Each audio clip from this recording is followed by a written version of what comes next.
It's the 19th of March, it's a sunny day, and we've just finished our breakfast, packed up from packed the car up, ready to move on. This is Christchurch Meadow, looking down an avenue, and that's Christchurch Cathedral, where amongst other people John Wesley and Rowan Williams went to university. This is Christchurch Meadow, which we read yesterday was saved from development and a bypass, and it's been unploughed and unsprayed for many years, and there are lots of uncommon flowers. You were saying what, some sort of fritillary? Snake's head fritillary. Snake's head fritillary. Flowering soon, but they're not quite ready yet. Righto.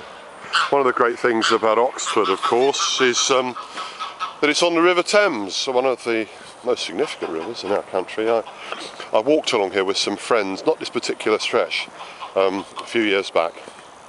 I did a walk on by myself solitary once, because I was getting a train to Oxford and getting a taxi to take me up and around a loop of the river, and then walked back along the river into Oxford. It wasn't a very long walk, only 8 miles, not very challenging. And obviously riverside walks tend to be quite flat, so not much of a challenge, but very lovely. The old Thames. I bet there's a £20 pike in there somewhere, Julia.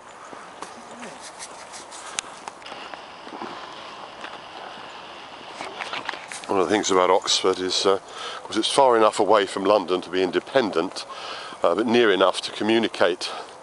Sort of located halfway between the metropolis and the industrial heartlands of the West Midlands, not far from the Cotswolds, where a lot of stone has come to build some of the very many remarkable buildings, not all of them ecclesiastical. We were walking around a few of them yesterday. Quite a marvellous place. If you're ever staying at Oxford, there's of course plenty of hotels, and some of them are very expensive. We've just been staying at a place called the Head of the River Hotel, which is just outside the town, near enough to easily walk into the centre, but located on the river, which, you know, has a pleasantness about it.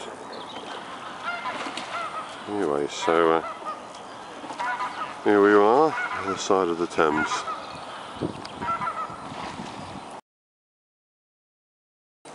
Gardens of Balliol College.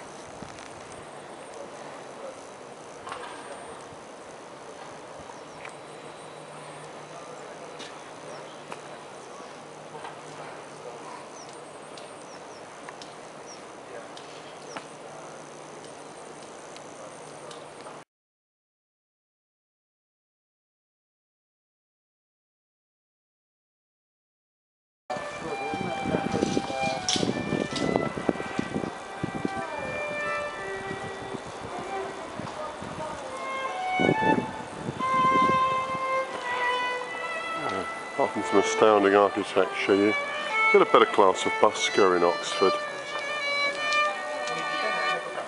Oh, lovely double stop there.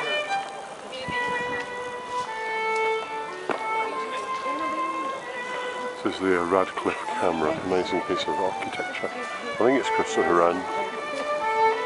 Can't remember.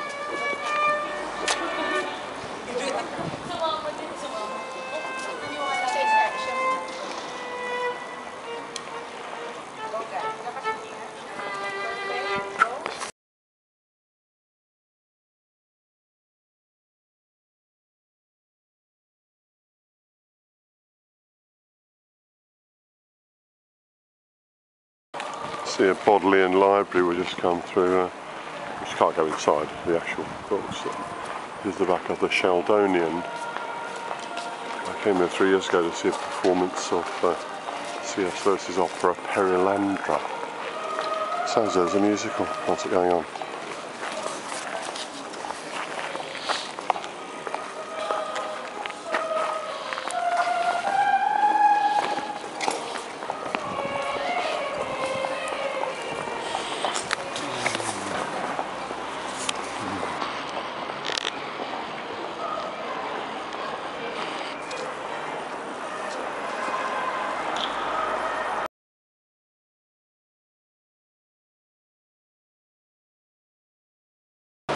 This is the Martyrs Monument in Oxford, and this is where Thomas Cranmer and several other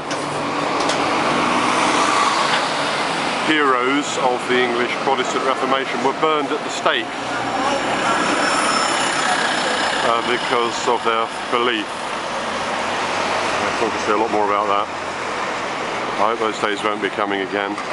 Who can tell?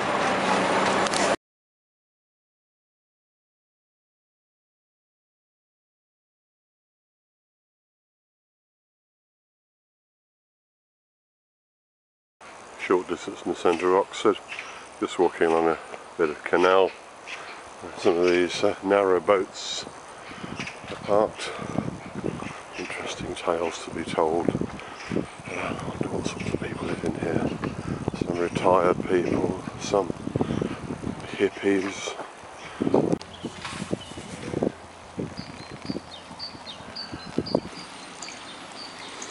How wide is that? 6 feet?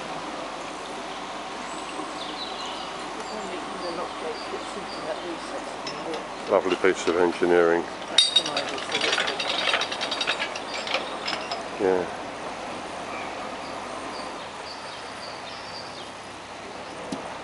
Place here, or do you want me to go over to the dock? It's just around the curve, up to you. I'll just back over. Okay. For sale. £55,000. There's not a footboard over this. Well, that's quite cheap for a home. I can't get to you except going around. Yeah. I'll have to go around. Yeah, because there's nowhere down here. I don't see anywhere. I don't think you can keep your back end anymore. See it. Hi, Julie and I are coming to the end of our short trip to Oxford. Behind me is Magdalen College. Over there's the Martyrs Monument. There's the Lamb and Flag, which is one of the pubs that C.S. Lewis used to go to. It's a story I've heard about him. He was coming out of the pub with a friend and he gave some money to a beggar, and the friend said to him, well, why did you give that money to that beggar? You know, he'd probably only spend it on drink. And Lewis said, well, I probably would have spent it on drink anyway. Anyway, this is the Eagle and Child, a very famous pub where Lewis and Tolkien and Charles Williams and others hung around and talked of goblins and elves and flying horses and that kind of thing. And yeah, this very spot. C.S. Lewis, his brother W.H. Lewis, J.R.R. Tolkien, Charles Williams, and friends met every Tuesday morning between 1939 and 1962.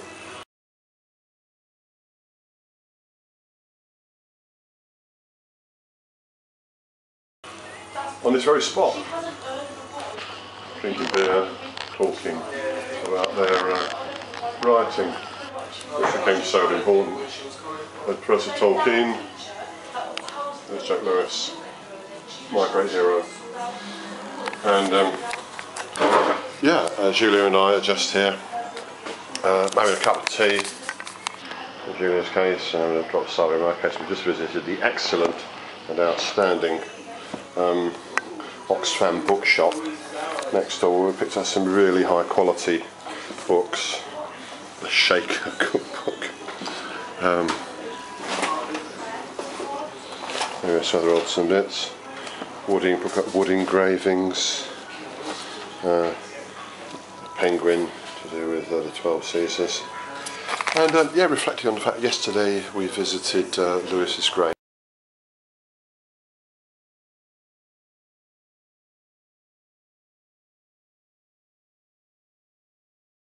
And Tolkien's grave. Yeah, Lewis is buried at Headington Quarry. There we visited the church there, went to morning worship, and Tolkien's buried at Wolvercote Cemetery, a few miles away. And yeah, these two great men were, you know, used to sit right here on this very spot and talk about their books. Now their remains are beneath the earth, and we hope they've gone to heaven. And yeah, it's just a good, interesting time to think about one's latter end and how to achieve as much as one can, and to value the time that one has. Value time. Because it's running out. Make the best of it. Goodbye, Jack. Be seeing you.